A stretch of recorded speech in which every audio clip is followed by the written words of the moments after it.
Billy back here, broship of the nerds. Sorry that I'm late on this video. I had some personal things happen, and so I had to delay it, but here we are nonetheless. This is Pretty Little Liars Summer School, episode 7, The Boogeyman. So, Imogen is holding baby Estelle whenever her mom Davy comes around the corner, and she introduces Estelle to Davy, and um, everyone's happy as they're all together, and Davy turns into Bloody Rose, and then Imogen wakes up uh, from the nightmare. Or actually, she's not. No, not from the nightmare. She's kind of like She's in the Millwood Creamery, and she still has blood on her, and she's not responding to her friend. She's had basically a traumatic episode here, and Mouse wants to take her to the hospital. Noah's like, no, because they would ask too many questions. And fairness, this would be a good time to have a good therapist.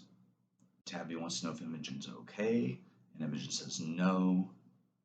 And she thinks, okay, maybe, just maybe, the attacker, Bloody Rose, wore a Davy mask in order to cause a psychotic break with her. And she knows it can't be her mom because her mom's gone. Her mom's, dead. But the mask, with her being like on medicines and maybe hallucinating a little bit, and with the mask, she thought it really was her mom because it was so shocking. Uh, and it was a specific attack, right? She was in her mom's room when Bloody Rose attacked. So on the previous episodes, so it was targeted that way to give her the most psychological tear that could be unleashed on her, or psychological attack rather. Sorry, words. So yeah, so they're like, okay, so, and then Mouse points out Tabby's the only one that hasn't been targeted yet. And I have a theory on that, which I will get into my next video, which will be who is Bloody Rose. And I want to hear your theories. So Farron says if she wants her to be her personal bodyguard, Tabby's bodyguard, to protect her from Bloody Rose, just let her know. And they're saying that one of them, Noah's worried that Bloody Rose could attack one of them again and not just go after Tabby. So it's never like in order, basically. And Farron says, hey, let's remember what we learned in our self-defense classes. Jen and Noah finally talk at the apartment, and Sean's mom is still shaken up about the theft, and Jen admits that she bling-ringed it. And Noah says she's choosing Jen, and they kiss and everything. And she's going to end the relationship with Sean because she doesn't want to lie. And Jen says, well, don't tell him about us. Greg and Farron talk. He wanted to make sure Farron was okay, and she asks why, and he says, and then they kiss, which I am very happy. I hope these two work out. Imogen has a nightmare that she's in her mom's bedroom and she sees Dr. Sullivan getting ready, like getting dressed up as Bloody Rose. The next day, Tabby talks to the girls, and they're going over like who could be Bloody Rose, who has the motive. So Rose Waters, obviously, but that's kind of iffy at this point. So it has to be someone with mask making skills. So Christian is not out of the woods just yet, and also Wes could be. Farron thinks Mrs. Beasley is Bloody Rose because of what happened to Karen. And she's also part of the religious cult. Noah thinks Kelly should be taken off the list because she was with the girls when Mouse was attacked. In the cult. Tabby asks about Sandy, who, it's been said that she's on the Cape with her family. Mrs. Langsbury, of course, one of the top suspects this season because of Chip's death, but it's almost too obvious, I think.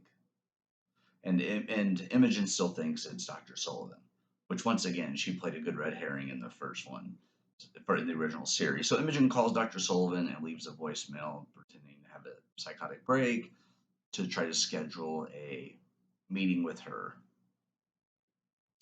everyone's trying to figure out like who to talk to, Tabby's going to talk to Christian about the mask. Farron's going to go talk to Kelly. Mouse is going to watch Spooky Spaghetti, and Noah's going to try to figure out the whole thing with Jen and Sean, the triangle, basically. Um, Not a true triangle, but you know what I mean. Farron visits Redemption House, and Kelly's mad about them wearing masks. And then Pastor Malachi shut down Redemption House, which we know he's actually dead. So somebody, whoever's killing them, whoever this Bloody Rose is, they're good with technology, and they're like taking the victims' phones and using it to message people to reassure them that they're okay.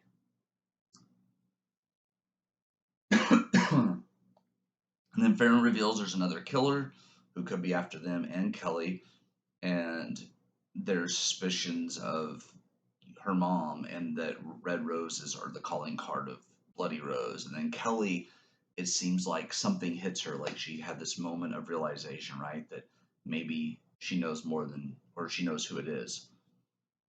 Over at the Orpheum, Tabby's talking to Christian and asks if he likes to make lifelike mask. And he said no, creature masks are more his thing. People's faces, anyone with a 3D printer can accomplish that. And she says this is pertaining to her next movie.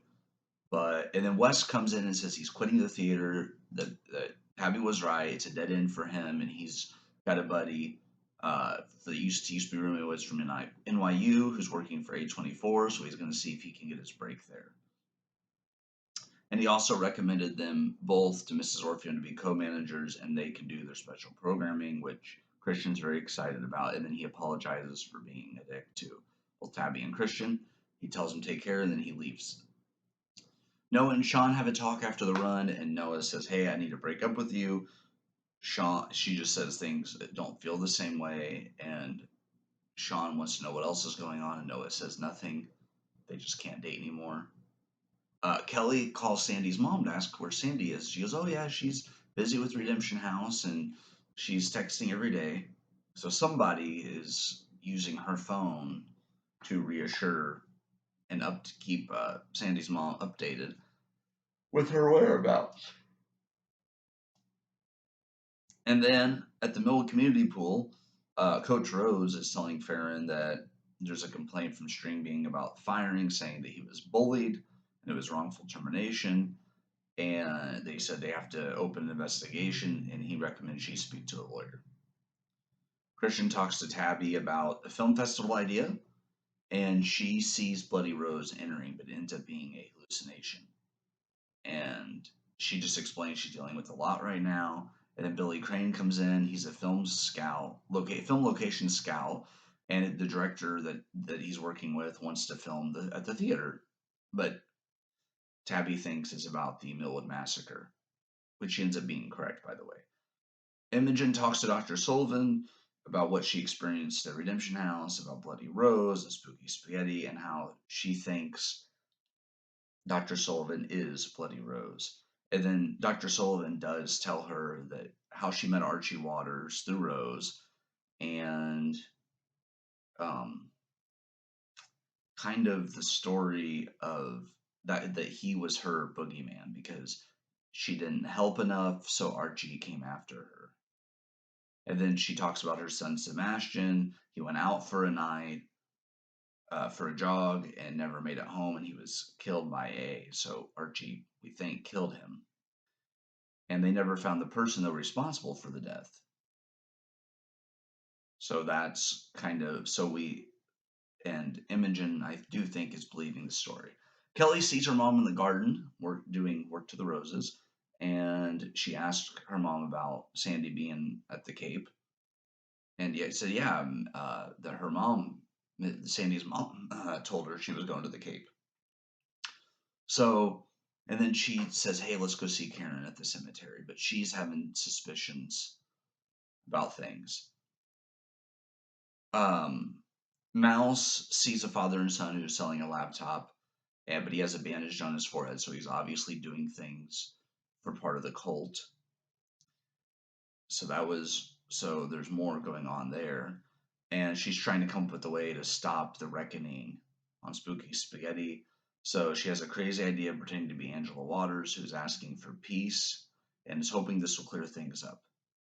Farron talks to her mom about the lawsuit, and her mom says she's going to help her and that she is strong enough and that this will all work out fine.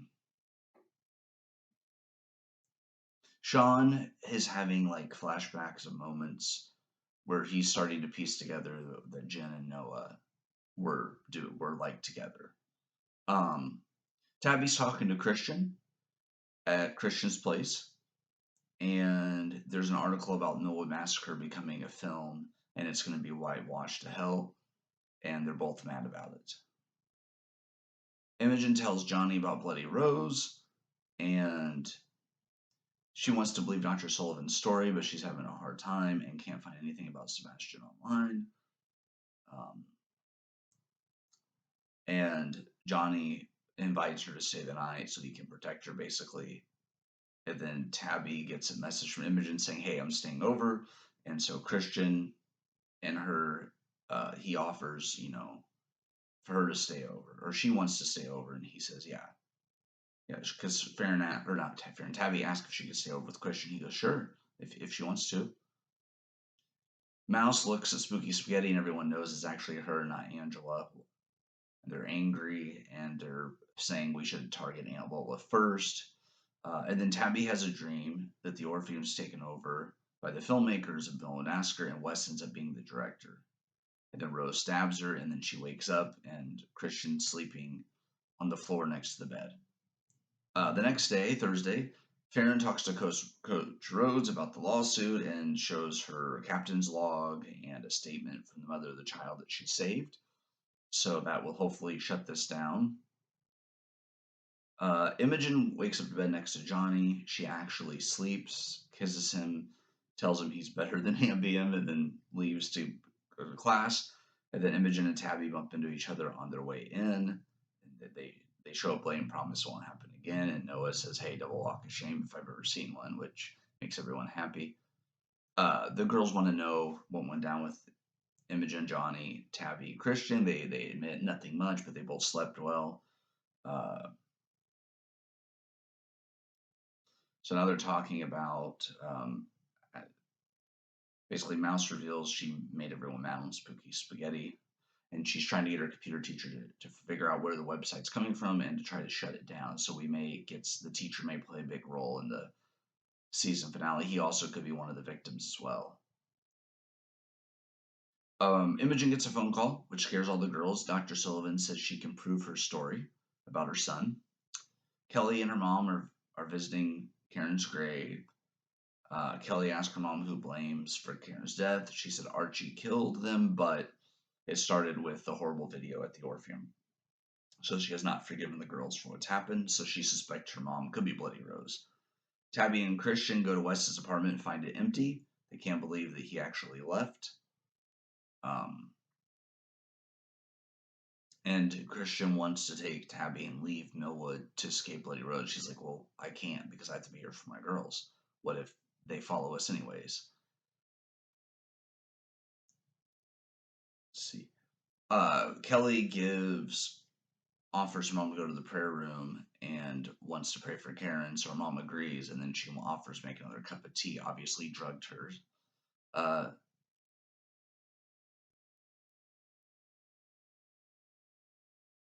Dr. Sullivan and Imogen go to her son's grave at the Millwood Cemetery, and she said that she hopes Imogen understands why she did the thing. She didn't hope she could forgive her.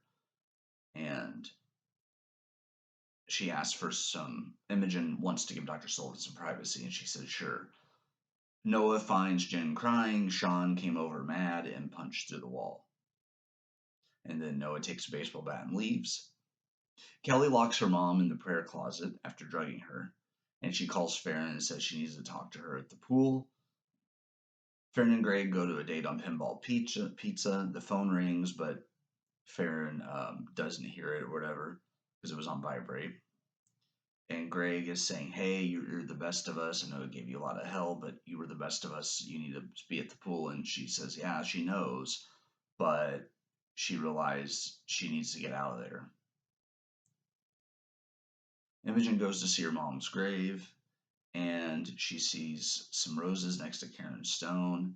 She goes back to Sebastian Stone, but Dr. Sullivan's gone, and then she goes to the car, and it's empty with rose petals everywhere. So Dr. Sullivan is now missing, and I'm thinking Imogen's going to have to rescue her in the series, the season finale. Hopefully not the series finale, season 2 finale. Mouse comes home. She sees Rose, the real Rosewater, sitting with her Aunt Lola. Farron comes home and checks her phone and gets the voicemail and runs out of the house. Kelly's sitting by the pool waiting for Farron, and Bloody Rose attacks her. Noah beats up Sean's car with the baseball bat. And I will say, I feel bad for Sean because he was cheated on by Noah. And a lot of people are trying to make Sean the villain here, but he's not. Like I said, she did cheat on him. Should he have punched to the wall? No, but I can understand his anger and Noah not being honest about Jen. So this was one of my favorite couples in the show. Prior to all this, I really liked Noah and Sean together, and part of me is still hoping that Noah does go back to him. Farron arrives at the pool and she sees Kelly floating face down in the pool with a slash on her back. So we don't know. And then Bloody Rose on the other side of the gate, and she's starting to slash up the fence and everything. We don't know if Kelly is alive or not at this point. So yeah, it got really interesting, guys. So that was episode 7 of season 2, The Boogeyman. So yeah, leave a comment. Let me know what your thoughts were on this episode. I thought it was really well done, and it's a good setup to the finale. After you watch this video, go to my next one. That is going to be Who is Bloody Rose? I have a theory. A lot of content coming at you this week from the Bro Ship. Stay tuned.